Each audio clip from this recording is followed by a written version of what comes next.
When her friend is killed by a serial killer, an American dancer is recruited to help Scotland Yard catch a murderer that lures his victims using the classified pages in the 1947 film Lured, starring Lucille Ball and directed by Douglas Sirk.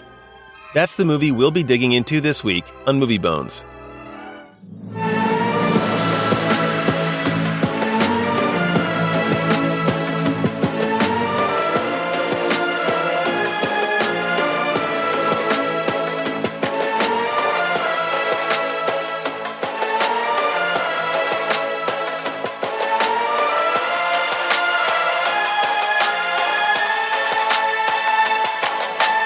Brian, don't you hate it when a movie loses track of itself halfway through?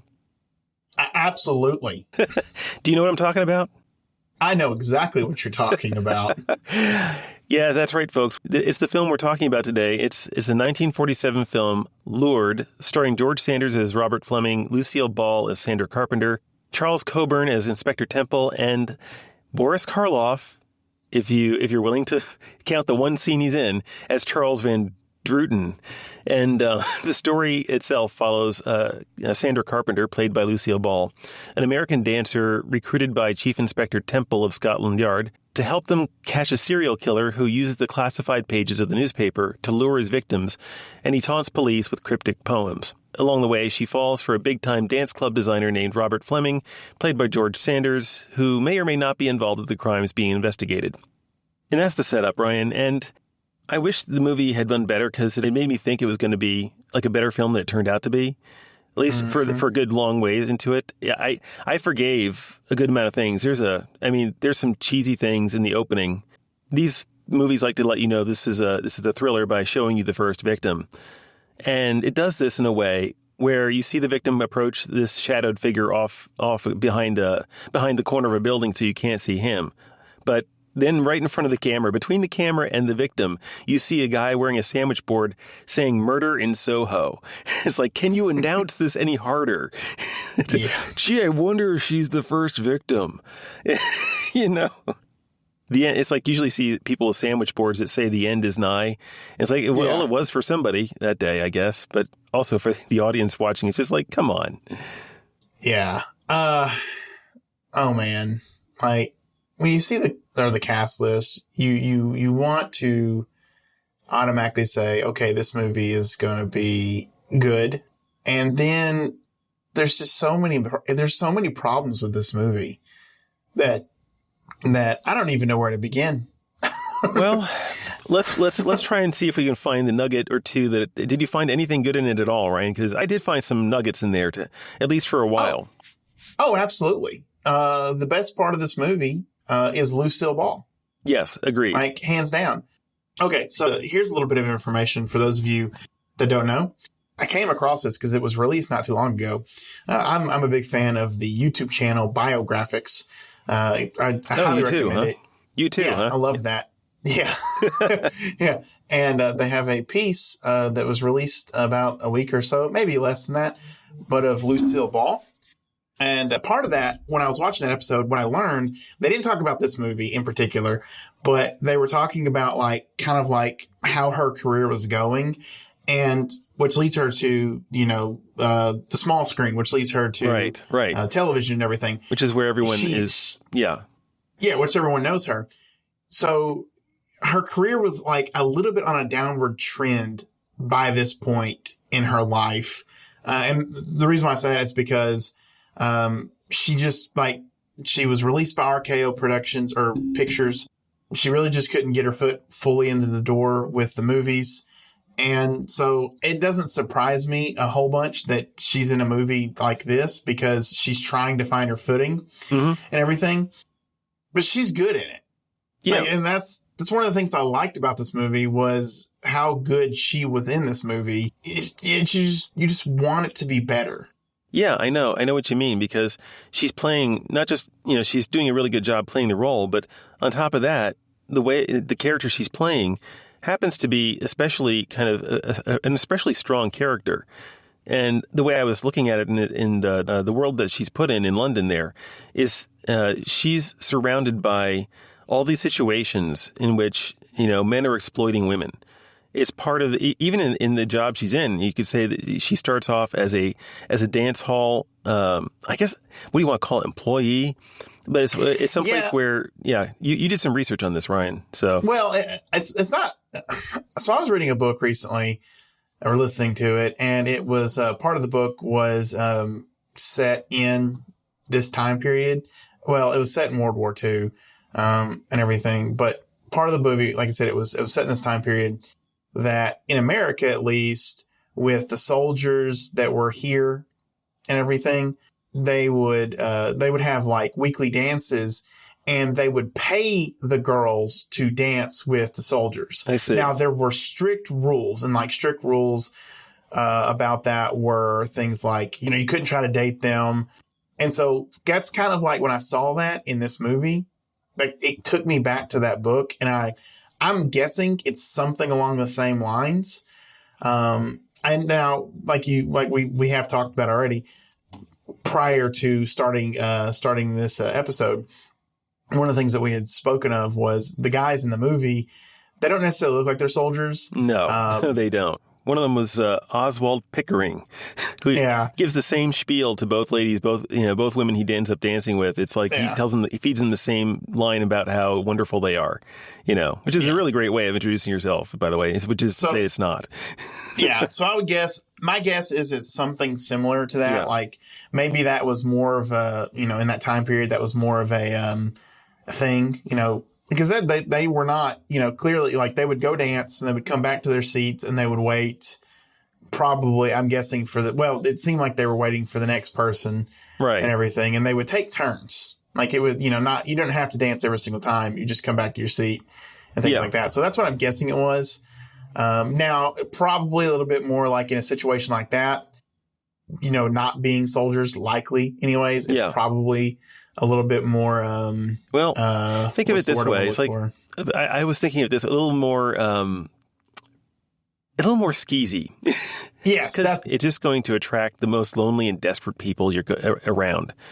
And that's just not a good recipe. I'm sorry. It's just not, it just seems like a really bad recipe. Lucille Ball's character is clearly not very happy she's where she's at. Her character, Sandra, was part of the stage production that kind of folded up shop while they were in London. And that's how she ended up in London, because she's an American. She plays an American, thankfully. But she's there kind of against her desires, at least. But that being said, she's just really strong in her person. She's able to keep her wits. She's insightful. She's strong personally. She asserts herself. She won't let others dictate, the terms of the conversation to her. She's always thinking on her feet. She's really a well-rounded character up until a point. And the film gives her the credit. They don't just like say, we're going to use you as a bait. It's like, no, we're actually going to make you a detective, an undercover detective for the Scotland Yard. And I say, well, that's actually something pretty neat too. But there's that point during the story. It's like with 40 minutes left to go, where she falls for this guy who may or may not be involved with the murders. You don't know at that point. The movie does try to make you feel like he might be, although it'd still be kind of, you couldn't see exactly how it could be, but they try to make you think it is. But she falls for him. Boom. And from that moment on, all those other characteristics, they go out the window. I don't know if this is exactly where I want to say this yet or not, but in doing that, in like having her fall head over heels for this guy, and after that kind of 40-minute mark, or at least, it's over. It's definitely over halfway through the film. Yeah. All of a sudden, her character's just sidelined. Yes. Like, for a good little bit, her character's completely sidelined. Oh, yeah. And you're like, well, what? It's jarring because in a way, the main character, it shifts to the, I don't want to say chief. That's the chief inspector of this movie. Yeah. It almost becomes like if you were like watching a Poirot movie or a Columbo episode. It's like it's a different kind of movie even, because we've gone from having this kind of almost, I want to say, like Silence of the Lambs thing, where you have the female investigative agent, but they're both finding serial killers, and she's going undercover to do it. That's more of a thriller, right? But then when that switch flips, now it becomes a mystery being solved by Columbo or Poirot, in this case, the chief inspector of Scotland Yard. And it's less interesting. First of all, it's less interesting than the story we were watching. So you're ditching the movie that actually had us hooked for a movie that's not even as interesting and fills it with a lot of police procedural type filler where they're talking about, and we're doing this thing and we're doing this thing and then this thing to catch the guy. But it's all just talk about it, you know, and it's not nearly as interesting. It's like, and I miss the characters you'd set up so well before.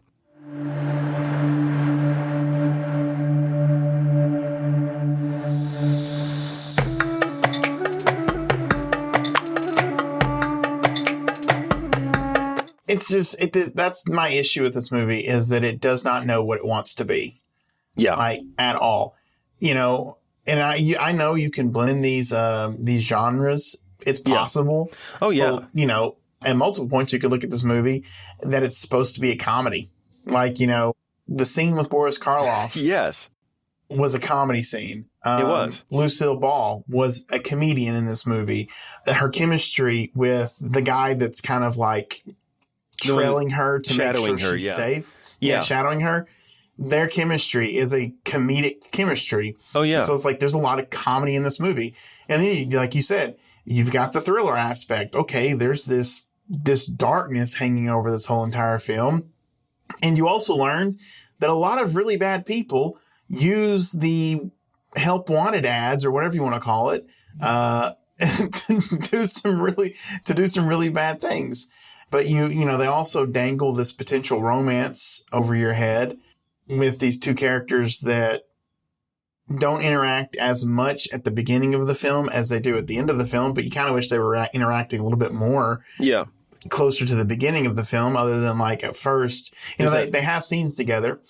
They do, you know, briefly. It's a really jarring film. It is, and really. That's what like got on my nerves as I was watching it, because I'm like, there's the makings of a great film, but it's just all over the place. This is the difference between blending and just kind of like on-off switching the types of movies you're watching, is that you infuse moments, right after a tense moment, you can introduce a joke. Whereas like she's just been saved from, you know, by her shadow from being, you know, attacked by Boris Karloff's character. And they're in the car together and he's like trying to correct her, say, he dropped this. And it's her gun. He says, and then she turns around and it's like, oh, and here's yours. She like that had me. That really had me. And it's like, okay, but that's blending. Whereas upon later, it's like, no, that movie stopped. And now you have this movie instead. You could even say there's a bit of a third movie with the romance stuff. It wouldn't have been necessary to blend another genre into it. I think you could have done the entire movie without a romance, and it would have been more of a taut thriller. It would have avoided a lot of the problems, but if you insisted on having it anyway, there is a way you could at least make it more believable and not have the guy be such a jerk. Because the guy from the opening, he's a womanizer too. You can tell that just by the way he's portrayed as a womanizer. And even though she's a strong woman who can see through a whole bunch of stuff, when it comes to this guy, nope. You know, all that goes away because plot demands it. And now that just drains everything out of it. So I found it very disappointing on that score too. I'll go back to Boris Karloff for a second, because I wanted to say something. Is like, this goes back to our discussion from The Body Snatcher. Going back to The Body Snatcher, we talked about how they just put, they took Bela Lugosi in that film and they plastered his name on it, gave him a top billing, and he's only in a very minor supporting role. And you have that here now. It's like the tables have turned, and now here's Boris Karloff's turn. And I'm sure this must have happened a lot more. But I will say this about Boris Karloff: even in a small role where he's only got one scene to be in, he never phones it in. He's always seems to be dialed into. He's giving it everything he's got. He's like, I'm just here for one scene, but man, I'm going to play that scene for all it's worth. You know. In all of the posters that are in this movie, or that are about this movie, he has a top billing. In fact, there is one poster. Well, I don't know if you consider it. Well, apparently this is a DVD release type of title thing, but it's got the title and it's got Lucille Ball and Boris Karloff. Those are the only two people. That's the IMDb. That's an IMDb page official thing. And that's that scene that he's in. Yeah. Again, he's not in very much of this movie. No. It'd almost be more interesting if he was in this movie. And maybe was like but I mean, but that's kind of the issue too, is that once you figure out his character, well, I mean, there's no reason for his character to be in it anymore, because, you know, they quickly they quickly do away with him. Yeah, he's one of the guys that she ends up, she has to go field a whole bunch of classified ads just on the chance that one of them is going to be the guy they're looking for. And so she has to go through a whole bunch of false positives before she can get to the one that they want to actually be the murderer. In fact, it doesn't even actually end up, that's the other thing, it doesn't actually end up directly leading to the murderer. That whole plot doesn't actually lead to the murder at all.